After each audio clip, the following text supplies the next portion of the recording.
Hi, I am Kristin Gutierrez, your host for Women in Localization's Ask the Expert series. And today I am joined by Lynnette Wennerstrom. Hey, Lynnette.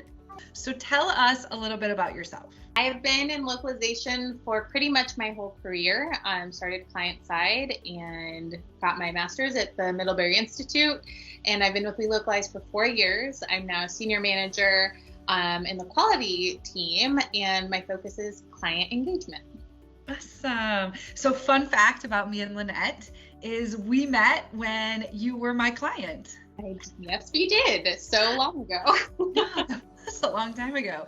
Okay, so the topic for today is being an introvert in an extroverted workplace. Yes, I am an expert in this because I am an introvert.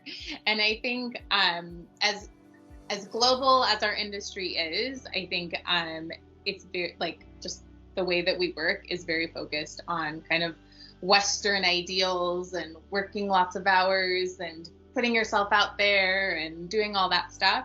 And I think that as an introvert, it's something that I've had to really learn how to navigate, because that's not who I am. I'm not the first one to speak. I'm not the one to be the first one to jump out in front of a client or anyone else. So I think it's just something kind of to bring awareness to as well, that even though there are people like me who, if you had asked me 2 years ago if I would be leading the client engagement team, I'd be like, no, thank you.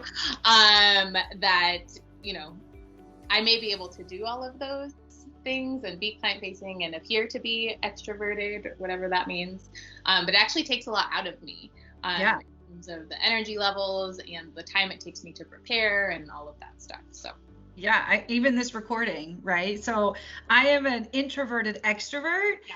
I mean, anybody who knows me, I'm definitely an extrovert, but I love my downtime at conferences or even this, or after recording a webinar, you're like, oh, okay, I have to decompress. Yeah. So this must be very courageous for you then to be here talking, seeing as you're an introvert.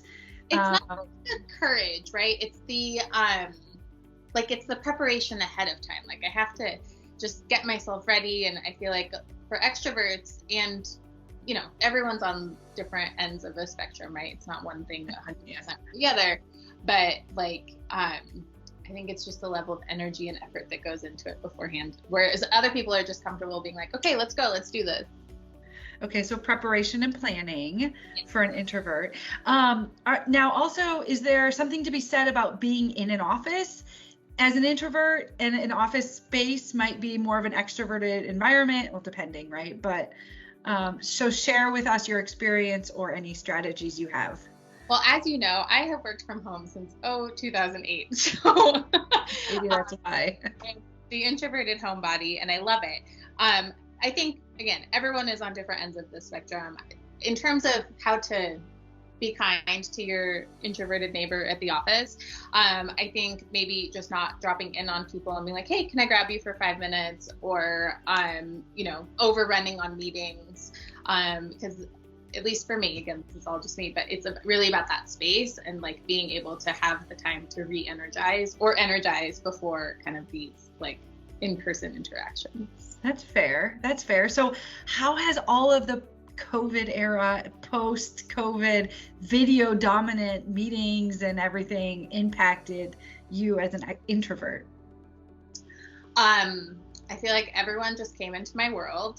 But also I think the video meetings are really interesting because it's almost like we're jamming more into one day than we would if you had to actually travel to different meeting rooms or cross around or, any of that stuff that I've experienced when I'm traveling. And I think for all of us, it's exhausting to have the back-to-backs. But again, I think it's the meetings maybe do take a little bit more out of introverts in terms of the preparation and not feeling like you can prepare because it's back-to-back. So again, I think it's just that draining of the energy levels and maybe not feeling like you are able to put out your best work. And the expectation that one thing to have the calls back to back, but it's another thing to physically be on video all day. Yeah. This is the most makeup I've had on in a while. So. Well, you look great, and I love your background. So, all right. Well, any closing comments or remarks? I think this was super insightful. Yeah, I think that introverts, obviously, everyone brings something special to the table. Introverts are typically really known for being really good listeners because they aren't like out there front and center. Also being really independent and liking our time to work on our own. But things can get overwhelming when it comes to the meetings and like the constant brainstorming and all of that. So I think just keep it in mind and have patience and grace. Yeah. To continue this conversation with Lynnette, comment below anywhere where you see the video shared, and I'm sure you'll be happy to respond accordingly. I would love to. I love talking about being an introvert, which is very extroverted of me. Yeah. So thank you so much for joining. Super fun. Thanks. Bye.